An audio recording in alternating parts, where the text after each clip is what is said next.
നമ്മളൊരു ബേക്കറി തുടങ്ങണമെങ്കിൽ അതുപോലെ cool drinks, ചായ, അതുമാതിരിയുള്ള ഭക്ഷണ പദാർത്ഥങ്ങൾ കൈകാര്യം ചെയ്യുന്ന ഒരു സ്ഥാപനം തുടങ്ങാൻ ആദ്യം നമ്മൾ ഒരുക്കേണ്ടത് ബേക്കറിയുടെ അല്ലെങ്കിൽ ആ ഹോട്ടലിൻ്റെ അടിസ്ഥാന സൗകര്യങ്ങളാണ്. കൈ കഴുകാനുള്ളത്, ആ കൈ കഴുകിയ വെള്ളം പുറത്തേക്ക് പോകാനുള്ളത്, പുറത്തു പോകുന്ന വെള്ളം സംഭരിക്കാനുള്ള സംഭരണ ടാങ്ക്, ഇതൊക്കെ ഉണ്ടാക്കി വെച്ച്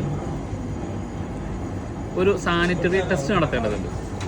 അപ്പോൾ ഈ സാനിറ്ററി ടെസ്റ്റ് നടത്തുമ്പോൾ വേണ്ടത് ആ ബിൽഡിങ്ങിലേക്ക് എത്തുന്ന വെള്ളം, അതായത് നമ്മൾ ബേക്കറി ദൈനംദിന പ്രവർത്തനങ്ങൾക്ക് ഉപയോഗിക്കാൻ ആവശ്യമായ വെള്ളം ടെസ്റ്റ് നടത്തണം.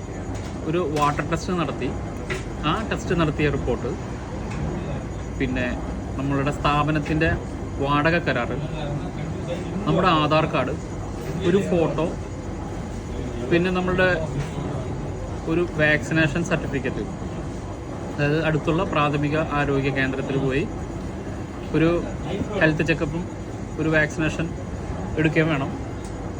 ഇതിൻ്റെയൊക്കെ റിപ്പോർട്ട് കൂടി ഹെൽത്ത് ഇൻസ്പെക്ടർക്ക് അപേക്ഷ കൊടുക്കേണ്ടതുണ്ട്.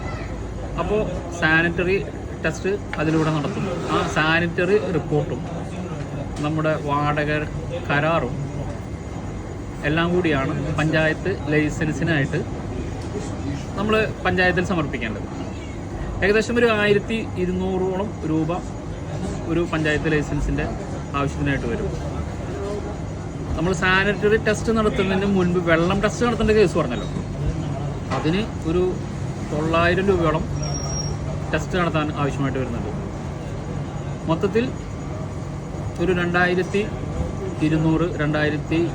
2100 എന്ന ഫ്രെയിമിൽ നമുക്കൊരു പഞ്ചായത്ത് ലൈസൻസ് ബേക്കറിയുമായി ബന്ധപ്പെട്ട് നേടാൻ കഴിയും.